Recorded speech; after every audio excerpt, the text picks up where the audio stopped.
Rodolfo Decker nació en Rojas, provincia de Buenos Aires, en 1920.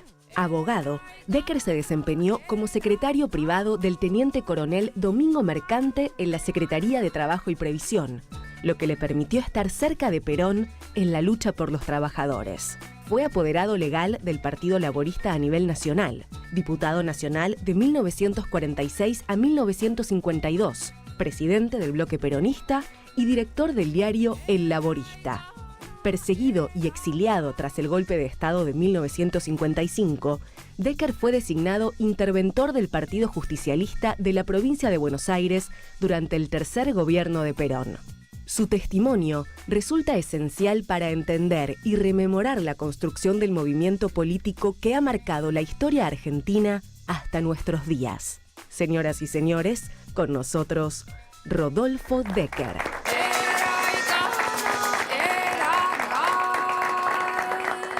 Bueno, Rodolfo, le agradezco en primer lugar que nos acompañe. Quiero también agradecer a alguien que es el responsable de haberlo acercado, porque hace no mucho tiempo yo descubrí un reportaje que le hizo el periodista Caballero de Tiempo Argentino. Sí. Si bien yo conocía de su nombre, al leer ese reportaje, que está en internet, para quienes quieran acceder a él, descubrí algunas facetas de su vida que son verdaderamente deslumbrantes, excepcionales. Ya de por sí lo eran, ¿no? Porque obviamente usted ha acumulado vida, que no es lo mismo que acumular años. Y por eso, bueno, lo hemos querido invitar al programa. Bueno, vamos al comienzo del camino. Estoy a su disposición. Usted nació en la provincia de Buenos Aires. En Rojas, provincia de Buenos Aires. Y vino a Buenos Aires de joven. Yo diría más que de joven, de niño. De niño. Vine con 10 años.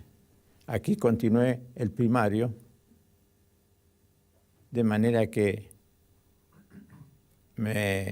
terminado el primario, seguí el secundario en el Rivadavia, y como trabajaba, terminé el último año en el Sarmiento, en el nocturno del Sarmiento. De allí comencé a estudiar en la facultad. Me recibí a los 23 años.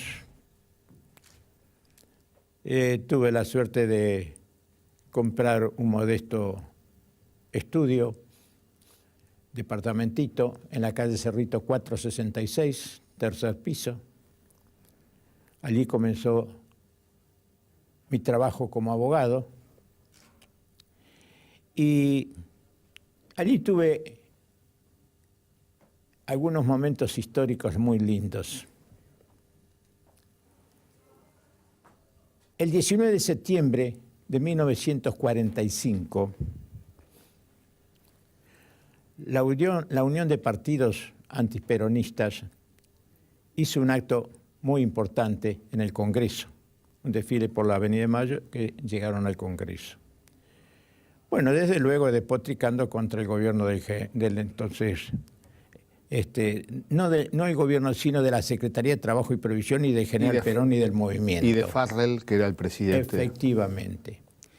Bueno, quiso responder un poco a ese acto y entonces pensó hacer un acto en la avenida 9 de Julio.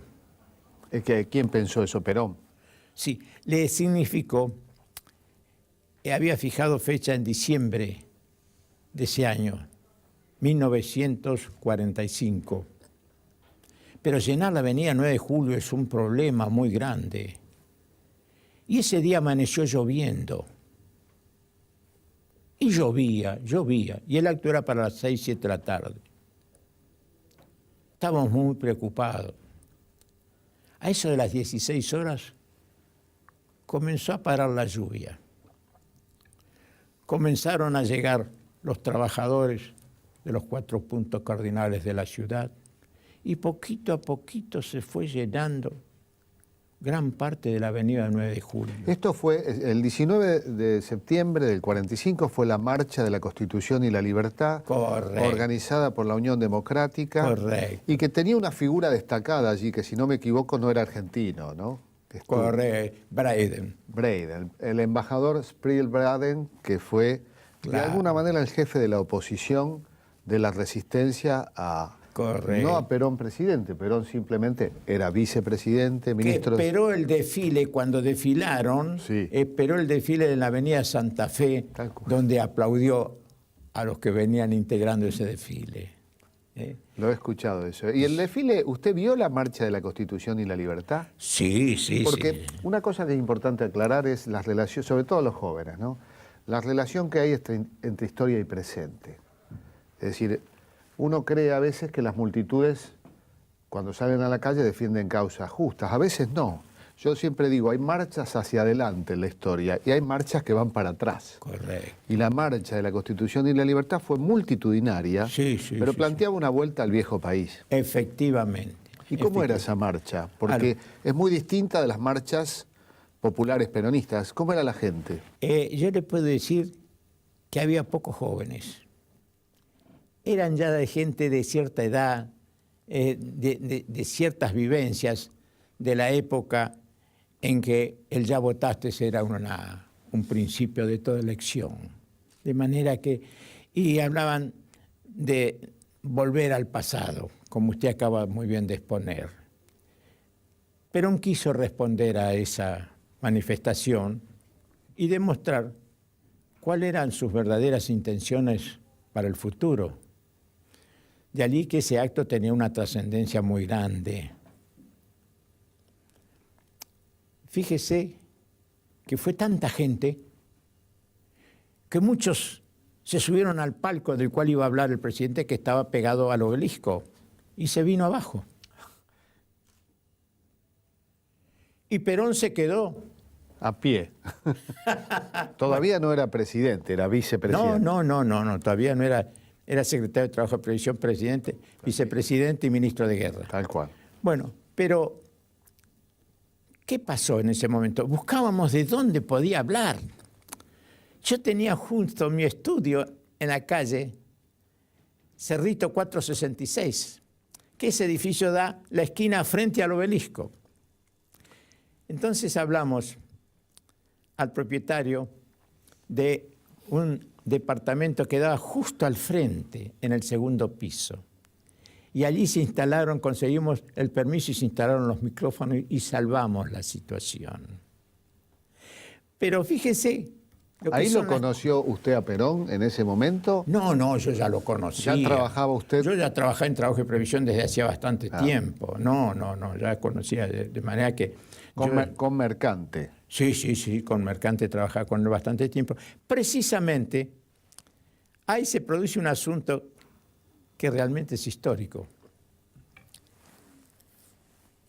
Aprovechando, mientras no llegaba el momento del acto, nos reunimos en mi estudio, el coronel Mercante y varios dirigentes del laborismo y de los demás partidos que colaboraron en el triunfo de Perón. Y allí se designó a Héctor J. Cámpora como candidato a diputado nacional por la provincia de Buenos Aires porque él venía del conservadorismo. Él era de San Andrés de Giles. Sí, señor. Y era conservador. Correcto. Eso es muy cerca de Vizca, que también era conservador, muy conocido en Pergamino, que era su lugar de... Fíjese. En su despacho. En mi despacho se eligió que en ese momento Cámpora era un hombre que actuaba, no actuaba mucho en política, pero era un odontólogo que tenía cierto renombre en su pago, de manera que salió candidato a diputado nacional en ese acto. El peronismo divide las aguas de todos los partidos del momento, porque Desde se divide luego. el radicalismo, se divide el conservadorismo. Desde luego. Es decir, produce una escisión muy grande. También en el socialismo. Claro, fíjese usted que el socialismo, que debió defender permanentemente al trabajador, a la gente humilde, se oponía al hombre que por primera vez había demostrado al trabajador cuáles eran sus derechos y cuál era lo que podía él optar para tener una vida más feliz y mejor. Porque hoy nos olvidamos un poco de algo que es muy importante. Y eso que es tan importante es la salud del trabajador, es el horario de trabajo del trabajador, son los salarios del trabajador, que todo hace al conjunto y a la felicidad del hombre de trabajo. Mucha gente desconoce que en esa época el trabajador trabajaba 12 horas también por día y además trabajaba los sábados y mediodía del domingo, porque había que limpiar las maquinarias para el lunes a la mañana. De manera que esa era la forma como trabajaban los obreros cuando Perón llegó al gobierno. Es decir, Perón fue algo así como la redención del trabajador, que estaba como un esclavo. Porque indudablemente, peor yo diría, porque el esclavo era un capital del señor, y el señor cuidaba la vida porque cuidaba su capital. Sí, Perón, cuando Perón saca el Estatuto del Peón, Sí. He leído su discurso, y dice precisamente esto que usted dice, que el esclavo cuando llegaba viejo, el amo, el dueño del esclavo, porque el esclavo era un objeto, una propiedad, el dueño tenía la obligación de cuidarlo y alimentarlo. Correcto. Mientras que al peón de campo, cuando llegaba viejo, ¿qué se hacía? Al camino. Efectivamente. Fíjense ustedes, ¿no? O sea, hay aspectos, hasta que, por supuesto, Perón saca una ley muy importante. Lógico, lógico. El Estatuto del Peón de Campo fue algo que asombró. Desde luego, usted se imagina que se trajo la enemistad de todos los patrones de estancias y de toda la gente que no comprendía la profundidad de la política social del general Perón. Porque indudablemente hacía que el hombre que tuviera un lugar donde vivir dignamente, un horario que haga a un ser humano, era conquistar un buen trabajador, un hombre que trabajara con felicidad y no un esclavo que había profundamente una infelicidad en su espíritu, porque no llegaba nunca a ganar una retribución. Y cuando podía elegir, le recogían las libretas para ir a votar y nunca conocía muchas veces el comicio, porque sabía quién había votado por ellos. Esos hombres que fueron los que de alguna manera protagonizaron la conocida década infame, donde no se votaba, donde las elecciones eran fraudulentas, hablaban mucho de república, de democracia, todo el tiempo después, en torno a Perón, ¿no? Pero ese es un palabrerío vacío, no tenía contenido, no era una realidad, era una forma de engañar al pueblo. Porque, no nos engañemos, por primera vez el pueblo pudo votar más o menos en la época de Hipólito Yrigoyen. Y luego volvimos otra vez a lo peor, hasta que llegó Perón. Y Perón gobernó en una forma que fue un verdadero ejemplo, porque él hizo un plan quinquenal. ¿Para qué? Para mostrarle al pueblo que si lo elegían él, iba a ser realidad ese plan quinquenal. Y en ese plan quinquenal estaba la provincialización de los 10 territorios nacionales, estaba el voto de la mujer, estaban cuestiones trascendentes.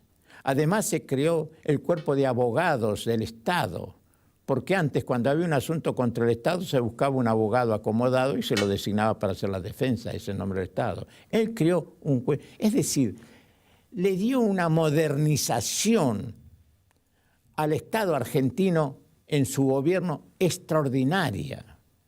Fue realmente un verdadero gobierno democrático como corresponde, donde se defendían los intereses del pueblo por sobre todas las cosas. Yo muchas veces a la juventud le digo, ¿ustedes imaginan que cuando Perón tomó el gobierno todavía no había fábricas de tornillo en el país? No había fábrica de clavos. Él creó la fábrica. Yo he visto la primera fábrica de tornillos en Luján, que se instaló en Luján. Yo le he visto trabajar esa fábrica de tornillos. Y además fabricó aviones. Pero los aviones, tracción a reacción, más modernos que había en el mundo. Norteamérica quiso comprar los derechos para hacer ese avión. El Pulqui. El Pulqui. El primer avión en la Argentina construido con motor a propulsión a chorro. Extraordinario. Bueno, hay mucho más para hablar. Yo tengo la impresión de que en el programa no nos va a alcanzar el tiempo, porque fíjense que, por ejemplo, tengo ganas de hablar del 17 de octubre, de un testigo del 17 de octubre de 1945, han pasado muchos años, pero es una fecha que sigue determinándonos. Pero bueno, vamos a seguir conversando con Rodolfo Decker, diputado del peronismo, del primer peronismo, elegido diputado en 1946, y con una experiencia de vida que creo yo nos hace sentir que la historia todavía está presente y nos determina. En el próximo bloque.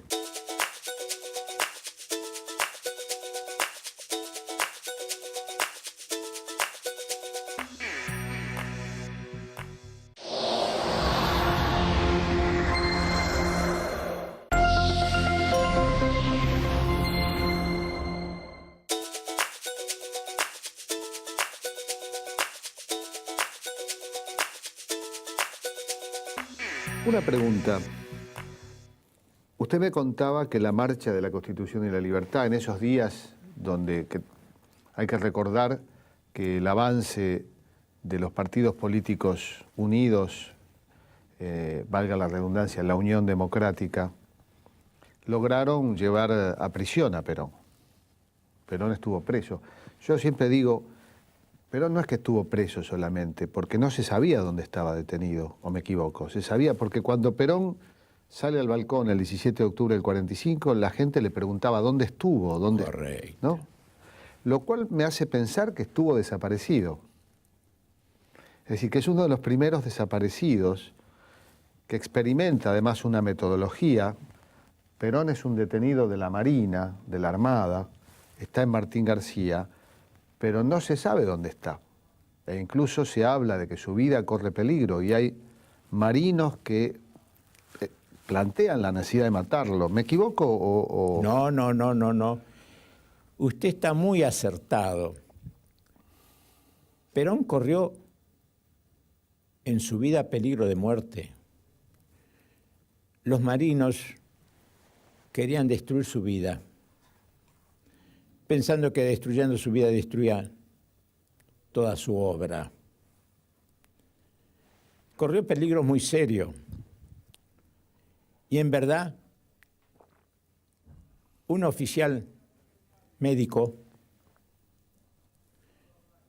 fue quien en gran parte le salvó la vida.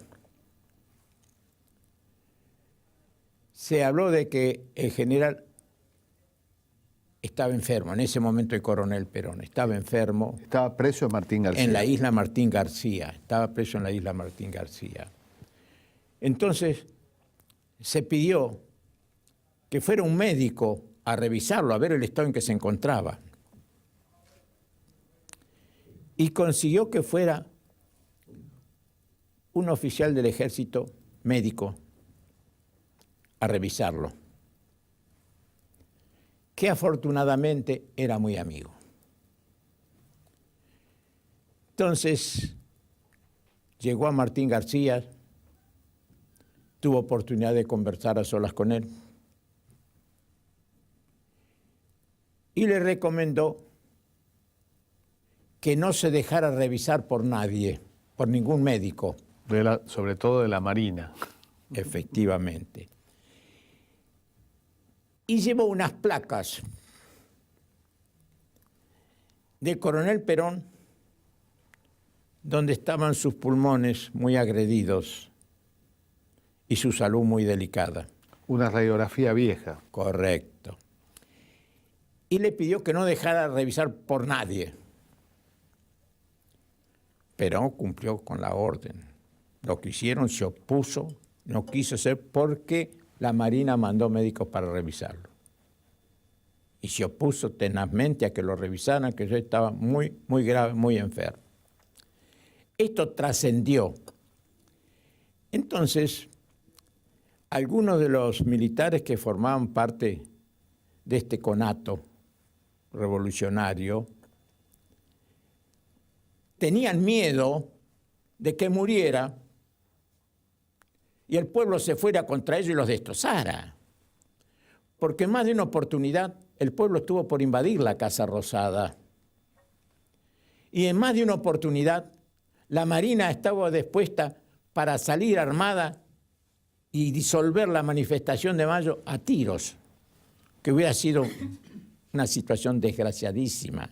Todos esos peligros estuvieron ahí presentes en ese momento. Afortunadamente, temieron la responsabilidad que hubiera significado la muerte del coronel Perón. Entonces lo llevaron al hospital militar para llevarlo y observar su enfermedad y tratar de curar y de ver realmente lo que tenía. Lo condujeron sin que nadie se diera cuenta. Pero el pueblo tiene un olfato extraordinario. Empezaron a salir de la manifestación de Plaza de Mayo, empezaron a ir para allá. Y varios de los dirigentes pedían verlo y conversaron con Perón. Pero la manifestación no se retiraba de Plaza de Mayo ni de los alrededores. Había venido de todo el país. Habían cruzado a nado el riachuelo cuando le cerraron los puentes, cuando levantaron los puentes. Venía de los 4 puntos cardinales del país. Estaba enardecida esa gente, quería ver a Perón.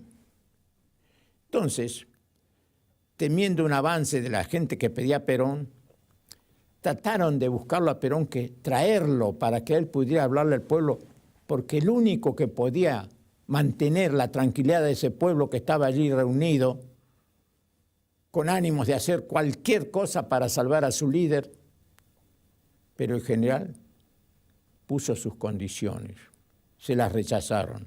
Pero el pueblo seguía y exigía la presencia de Perón. Finalmente, quienes estuvieron al frente de ese movimiento que lo sacó de sus cargos al general, al coronel indebidamente, como vicepresidente, ministro de Guerra y secretario de Trabajo y Previsión, se vieron obligados a ceder. Y entonces se formó un nuevo gabinete donde iba como presidente el mismo presidente y donde se cambiaba. Él no iba a tener ningún cargo.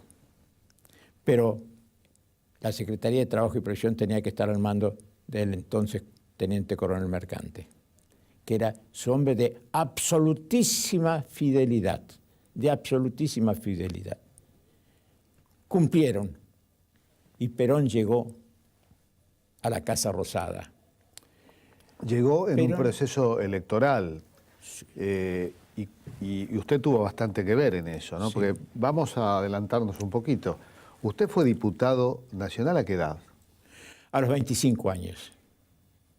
Piensen un poquito, ¿no? Acá hay muchos que tienen menos y algunos cuantos que tienen más. Y presidente del bloque, el primer presidente del bloque de la Cámara de Diputados de la Nación, a esa edad. O sea, la Cámara de Diputados se organiza en bloques por partido y realmente presidir un bloque, porque uno hoy piensa en el peronismo como un viejo partido, pero ustedes piensen que el peronismo tiene la mitad de los años que el radicalismo y piensen que en 1945 era un partido absolutamente joven. Claro. Como muy jóvenes eran gran parte de los manifestantes del 17 de octubre. Efectivamente. Y joven era Rodolfo Decker, porque todas las revoluciones y los cambios generalmente tienen de protagonista a los jóvenes, y usted fue uno de esos jóvenes protagonistas. Correcto, correcto. Hoy, ¿por qué piensa que le tienen tanto miedo a los jóvenes en la política? Bueno, en realidad, lo que pasa que muchas veces se habla a los jóvenes o se conversa a los jóvenes con principios que no son los principios que realmente pueden hacer felices a esos jóvenes y pueden darle trabajo y pueden colocarlos en una situación como estar en una sociedad con felicidad. Porque indudablemente el ser humano busca siempre formar una familia y que sean todos felices. Y para tener esa felicidad necesita tener los medios necesarios que le permitan realizar y hacer efectiva esa felicidad.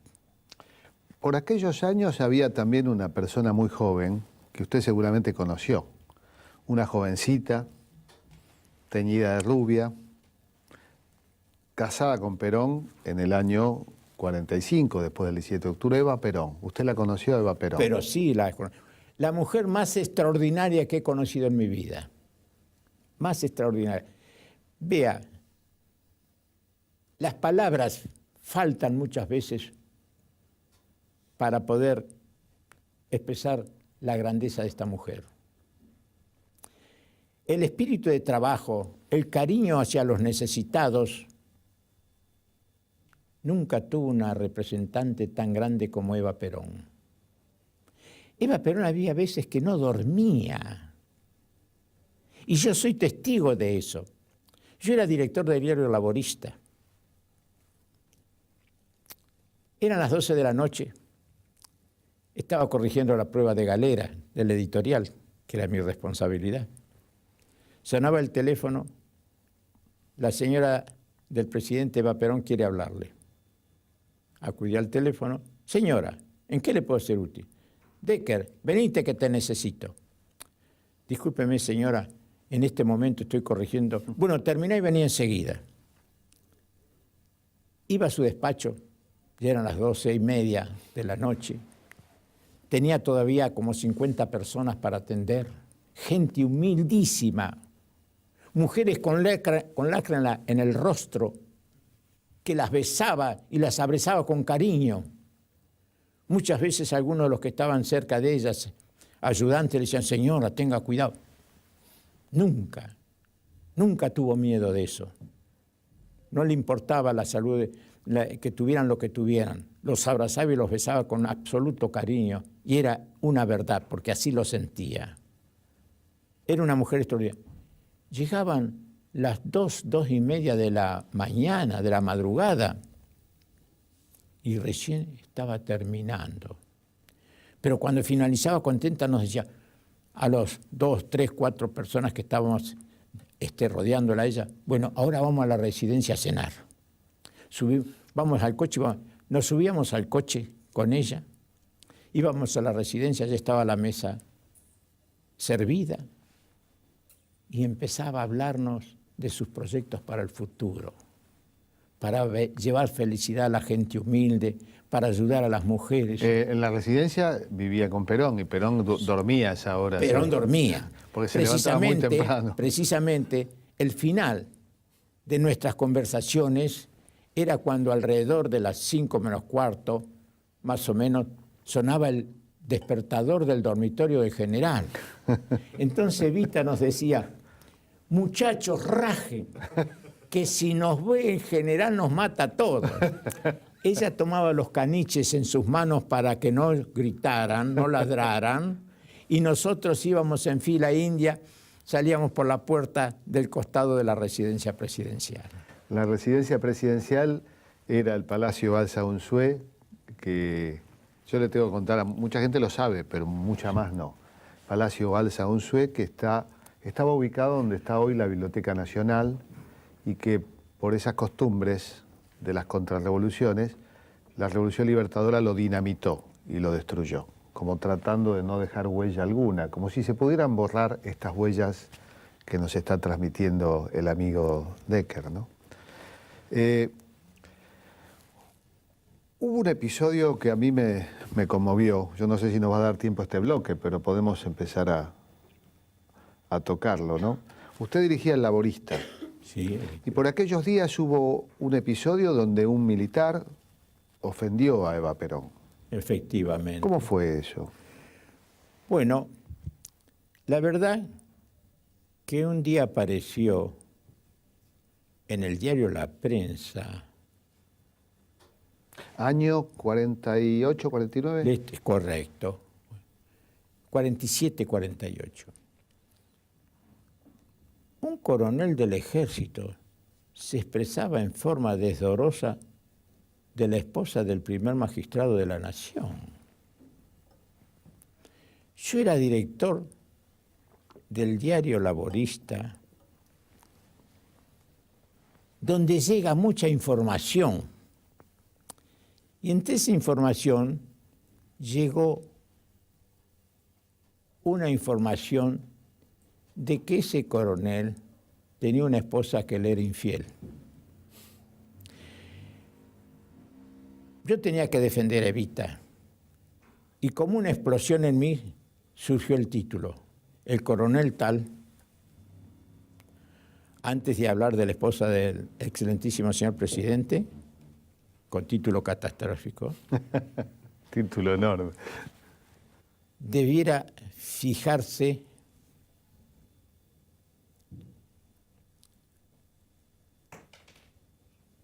en lo que tiene en su cabeza por el comportamiento de su esposa. Mencionaba los cuernos del oficial. Al día siguiente aparecieron 2 diputados nacionales manifestándome que venía en nombre del coronel a pedirme una retractación o una satisfacción por las armas.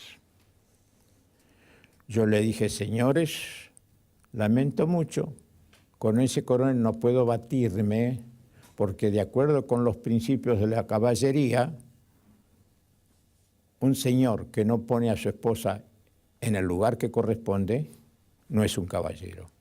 Y por lo tanto, yo con ese caballero no me voy a batir. Entonces, los padrinos me dijeron, entonces en lugar de un duelo tendrá 2 duelos, se tendrá que batir con sus padrinos. Señores, designen ustedes sus padrinos, yo designaré los míos, para mí ustedes son caballeros y yo no tengo ningún inconveniente batirme con ustedes. Se iba a batir a duelo con 2. Con 2. ¿Quiénes eran los diputados? ¿Puede ser de Lepiane? Uno fue el diputado de Lepiane. De Lepiane. Y el otro fue un coronel. Pomar puede ser. Pomar, el coronel Pomar. Que eran radicales de origen irigoyenista.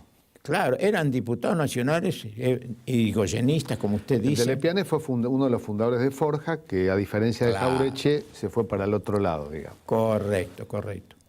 Bueno, se designaron los padrinos, yo designé los míos.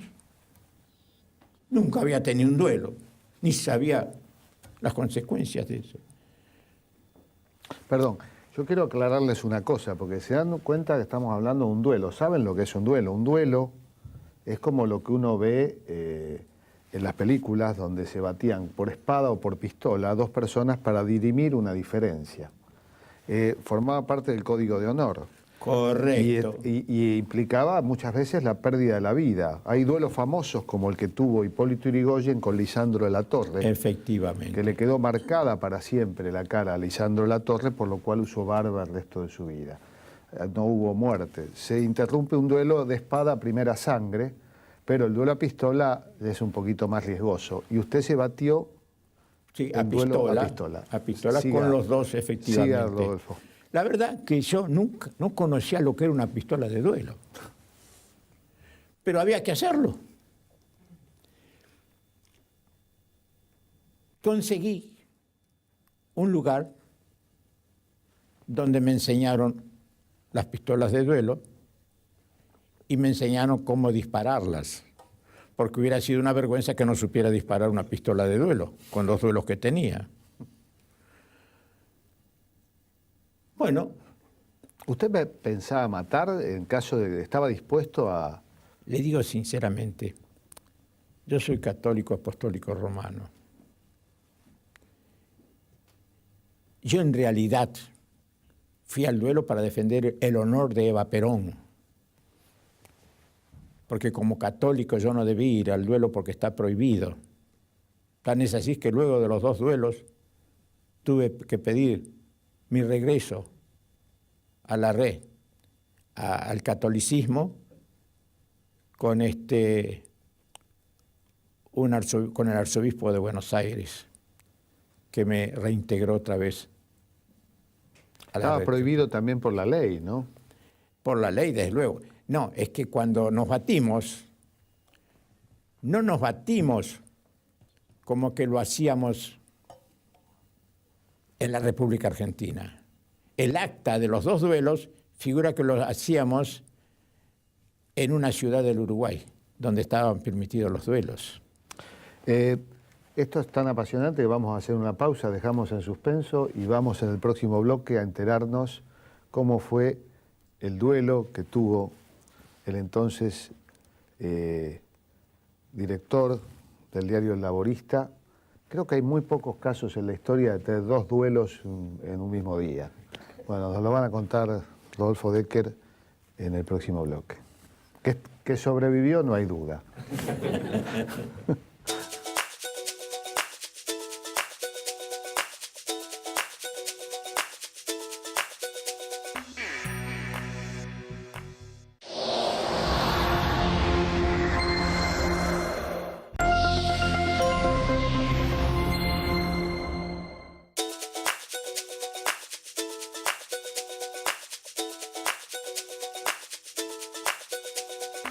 Bueno, seguimos conversando con Rodolfo Decker, ex diputado nacional desde 1946, del peronismo, y nos estaba contando, Rodolfo, el modo en que se batió a duelo 2 veces en el mismo día. Efectivamente. Con los padrinos de un coronel que había ofendido a Evita.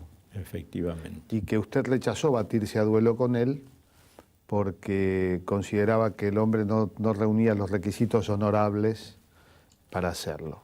Correcto. ¿Cómo fue entonces ese duelo? Estaba contando que primero se compenetró con el uso de las armas, que eran viejas pistolas, ¿no? Las pistolas. De esos enormes pistolones que se usan para los duelos.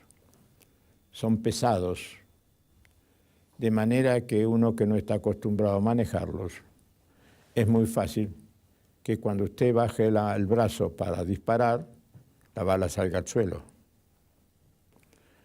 Hay que tener mucha práctica para eso.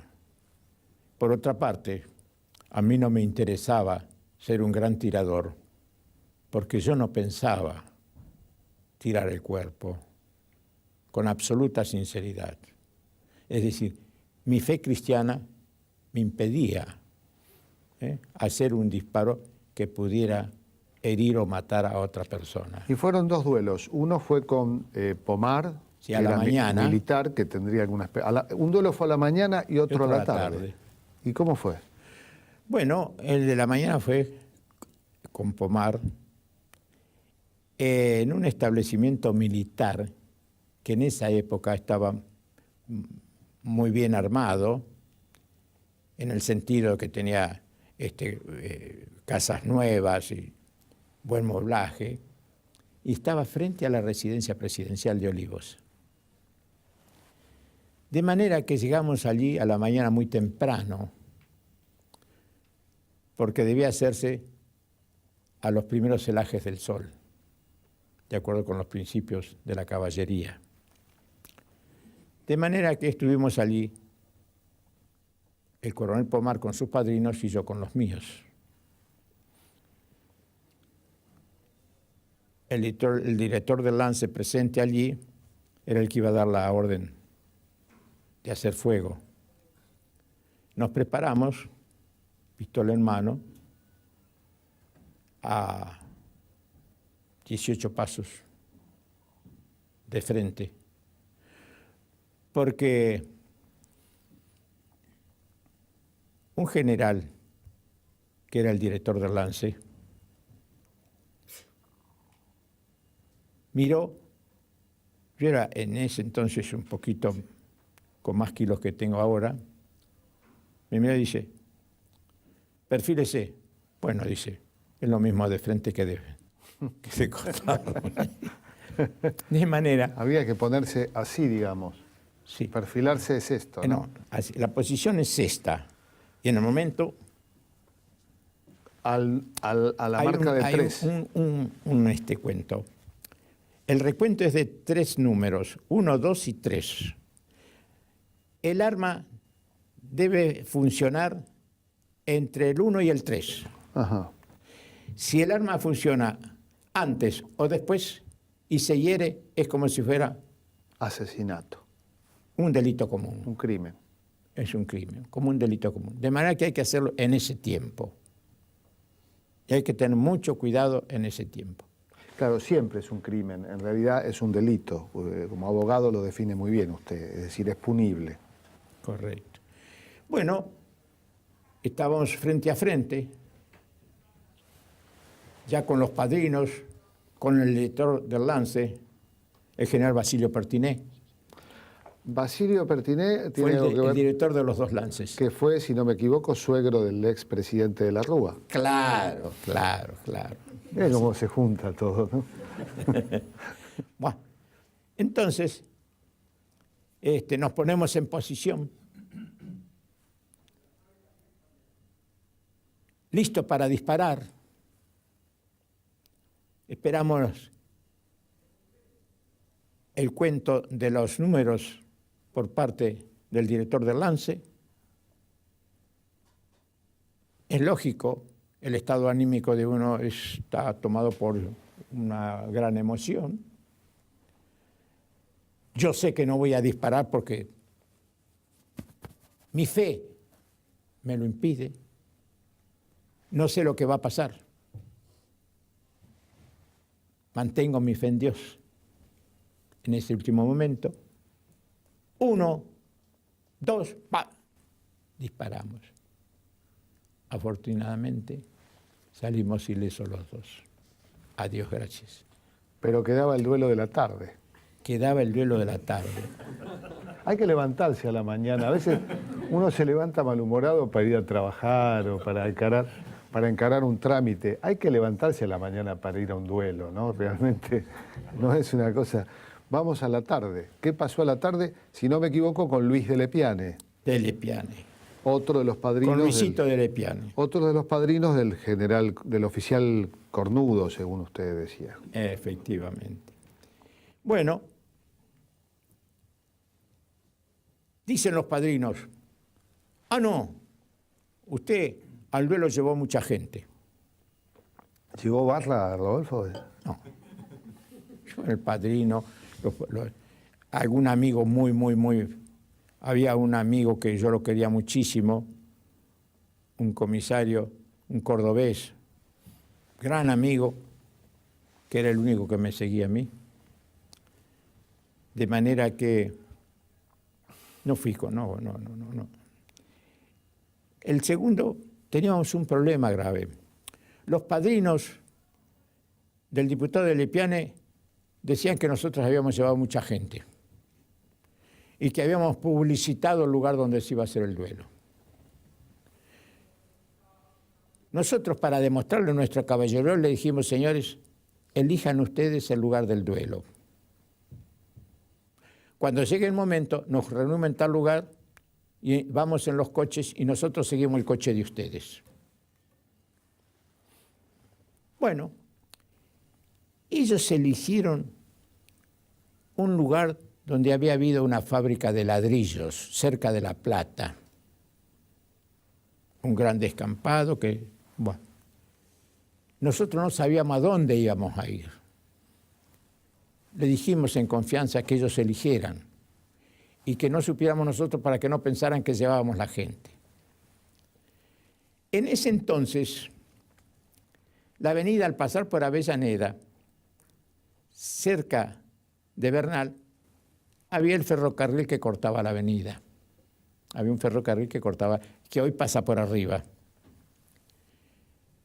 Bueno, nos reunimos, los coches de ellos, los coches nuestros, nosotros llevábamos el coche donde iba yo con los padrinos y otro coche donde venían unos 3 o 4 amigos. Bueno, seguimos al coche de ellos, pasan ellos las vías, pasamos nosotros las vías y el coche de donde venían los amigos bajan las barreras y quedamos solos nosotros. El coche en que íbamos nosotros con los padrinos y un médico. Bueno, lo seguimos. Llegamos al lugar, un lugar descampado. Había algunos árboles únicamente. Y había una multitud de gente. Esta vez la barra la había llevado de Lepiane, digamos. Igual usted aceptó batirse. No me podía echar atrás, no podía demostrar, porque iban a decir que era cobardía de mi parte. Ella, la suerte estaba echada. Entonces, bueno, yo iba con los padrinos y ese amigo fiel estaba a mi lado, Sablich Muniz, cordobés, muy fiel, extraordinariamente. Era el único que yo tenía. Llegamos ahí, vemos esa multitud, no nos echamos atrás. Entonces es cuando dice, perfílense, y el general Basilio Pertinier me dice, bueno, usted es tanto de perfil como de frente lo mismo, dice, porque era bastante gordo. Pues está bien.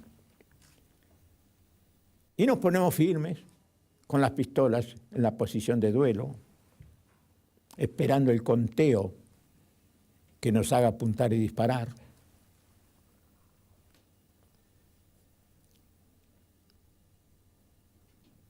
Suena la orden. 1, 2, yo disparo. El tiro de Lepiane no sale. Después del 3. Y me seguía apuntando. Y el coronel Basilio Pertinier, el general Basilio Pertinier le grita y le dice, ¡baja el arma! Claro, estaba apuntándome si salía el tiro. Bueno. Porque tenía todo el tiempo para apuntar, por eso dice, es el no, 1, 2, 3. Esta pistola no está cargada, dijo Lepiane. Esta pistola no está cargada. Dijo el general Basilio Pertinier, entrégueme el arma. Tomó el arma, disparó al suelo, ¡paf! Sale el tiro. A lo mejor, las pistolas estas tienen una pequeña colita. A lo mejor en lugar de poner el dedo en el disparador lo puso en la colita esa. Y claro, tiraba y no salía el tiro. Miren las cosas de la vida, ¿no? Pertinier le puede haber salvado la vida, evidentemente. Correcto, sí. Correcto. Fíjense, es decir, eso así ocurrió el duelo ese. Yo como de costumbre había disparado, como ustedes saben. Bien, hay tantas cosas, ¿no? Porque nos ha quedado... Bueno, Rodolfo, usted tuvo que ver con la formación del primer partido laborista, usted fue el apoderado, brevemente, cuénteme. Efectivamente. Fue cuando el entonces coronel Perón me llama a su despacho y me dice, dígame, doctor Decker, ¿usted se animaría a organizar el partido que vamos a organizar ahora, el Partido Laborista? Digo, vea, es una tarea muy compleja. Yo le rogaría, si usted es tan amable, que me permita 24 horas para pensarlo. No hay ningún inconveniente. Espero mañana su respuesta. Me fui a la Secretaría Electoral y empecé a hablar con el secretario electoral y a ver cómo se organizaban los partidos, todo eso. Yo no conocía, no sabía. Después que estuve, al día siguiente fui y le dije, coronel, sí, estoy dispuesto a hacerlo. Y entonces, en una oficina muy pequeñita, tenía que organizar el partido en 14 provincias y el Distrito Federal. 14 provincias en aquella época todavía. Claro, porque había 10 provincias que aún no existían, territorios, que eran territorios nacionales. Entonces me puse a trabajar. Trabajaba 18 horas por día, sábado, domingo, feriado. Porque había... Fíjese, estábamos nosotros a pocos meses de la elección. Había ocurrido el 17 de octubre. Estábamos a fin de octubre cuando hablábamos de esto y la elección la tenemos el 24 de febrero. De manera que yo no tenía más de un mes porque había que terminar a fin de noviembre, porque había que organizar todo el partido en toda la República. Era una tarea muy, muy difícil, de manera que había que hacerlo. Y no eran las comunicaciones como ahora. Había que ir al teléfono que había que darle vuelta a la manija para poder comunicarse, porque las comunicaciones eran muy lerdas, muy lentas. Y me pasaba que me llamaba el dirigente que estaba organizando el partido en Tucumán, me decía, doctor, el juez no nos ha querido reconocer el partido. Bueno, le decía, no importa, busquen un abogado, interpongan recurso de apelación inmediatamente y fúndelón, porque tiene que ser aprobado ese partido. Al día siguiente me decían, doctor, no encontramos ningún abogado que quiera aceptar la misión. No importa, no importa. Dícteme en el auto por el cual le niega, los fundamentos por el cual le niega el derecho a reconocer la personería jurídica del Partido Laborista y yo les voy a elaborar el escrito de apelación, fundándolo, y se lo voy a comunicar por telegrama, por telégrafo. Bueno, así era. Hubo que luchar muchísimo para crear la personería jurídica del Partido Laborista en toda la República. Porque lo que le dije de Tucumán me pasó con Mendoza, querían que yo viajara. No podía viajar porque de Buenos Aires podía atender las 14 provincias. Sí. De una provincia no podía atender las restantes. De manera que fui organizando. Y si usted ve el libro en que comenzó la organización del Partido Laborista en las 14 provincias, va a ver que el modelo era más o menos similar el de la creación de los partidos, porque yo a todos les mandaba el modelo necesario para que no tuvieran que andar buscando a alguien que les hiciera. Y así se fue formando el Partido Laborista en toda la República. Fue la plataforma política con la cual Perón llega a la presidencia, después vendrían otras circunstancias y hechos, donde se conformaría un partido nuevo que se llamaría de acuerdo al nombre de su líder, el Partido Peronista. Primero se creó el Partido Único de la Revolución Nacional. Claro, el PUR.